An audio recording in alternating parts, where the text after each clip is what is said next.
வணக்கம் நேயர்களே, என் புதிய சுவை சேனலுக்கு தங்களை அன்புடன் வரவேற்கிறேன். நம்ம இந்த வீடியோவில் தக்காளி சாஸ் முட்டை மசாலா எப்படி செய்கிறதுன்னு பார்க்க போகிறோம். இது வந்து வெஜிடபிள் பிரியாணியாக இருந்தாலும் சரி, மட்டன் பிரியாணி, சிக்கன் பிரியாணி, எந்த வகை பிரியாணியாக இருந்தாலும் இது சைட் டிஷ் ரொம்ப நல்லாயிருக்கும்.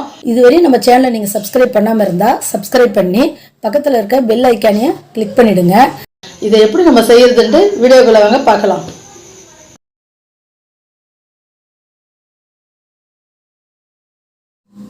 வானல் சூடானதும் 2 ஸ்பூன் எண்ணெயை ஊற்றிக்கோங்க. எண்ணெய் காஞ்சிடுச்சு.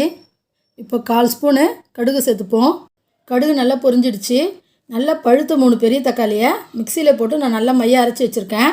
அதை இதில் அப்படியே சேர்த்துக்கலாம். நல்லா கிண்டி விடுங்க. இப்போ இதில் கொஞ்சமாக உப்பு சேர்த்துக்குங்க. இதுக்கு 1/2 ஸ்பூன் உப்பு தேவைப்படுதுன்னா நீங்கள் இதில் 1/4 ஸ்பூன் உப்பு சேர்த்துக்குங்க.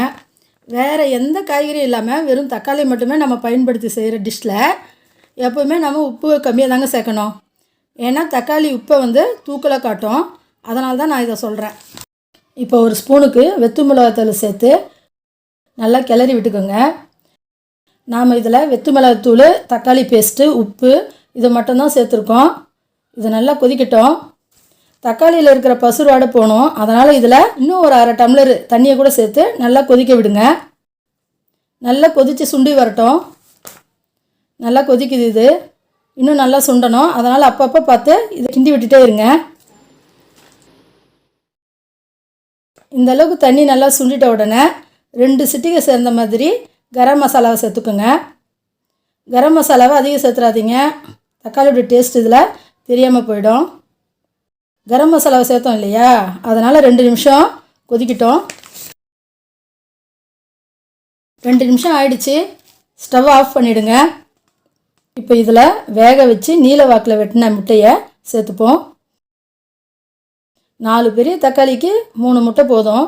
உங்களுக்கு இன்னும் அதிகம் வேணும்னா தக்காளி அதிகம் சேர்த்துக்கோங்க. கொஞ்சம் மிளகுத்தூளை மஞ்சள் கருவில் படுற மாதிரி மட்டும் சேர்த்துக்கோங்க. அதிகமாக சேர்த்துறாதீங்க. கடைசியாக கொத்தமல்லி தழையை கொஞ்சமாக தூவி விட்டுக்குங்க. இப்போ நம்மளோட தக்காளி சாஸ் முட்டை மசாலா ரெடி ஆகிடுச்சு. இதை சர்வ் பண்ணும்போது வெறும் முட்டையை இப்படி எடுத்து வச்சு கொஞ்சம் தக்காளி சாஸு கொத்தமல்லி தழையோடு சேர்த்து சர்வ் பண்ணுங்கள். பிரியாணியோடு சேர்த்து சாப்பிடும்போது கொஞ்சம் முட்டை, மிளகுத்தூள், சாஸோடு இப்படி எடுத்து சாப்பிடுங்க. சாப்பிட்றதுக்கு ரொம்ப நல்லாயிருக்கும். நீங்கள் இதை வீட்டில் பிரியாணிக்கு சைட் டிஷ்ஷாக செய்து சாப்பிட்டு பாருங்கள். உங்களுக்கு இந்த டேஸ்ட் பிடிச்சிருந்தா கமெண்ட்ஸில் தெரியப்படுத்துங்க. வேறு ஒரு நல்ல டிஷ்ஷோட அடுத்த வீடியோவில் சந்திக்கலாம்.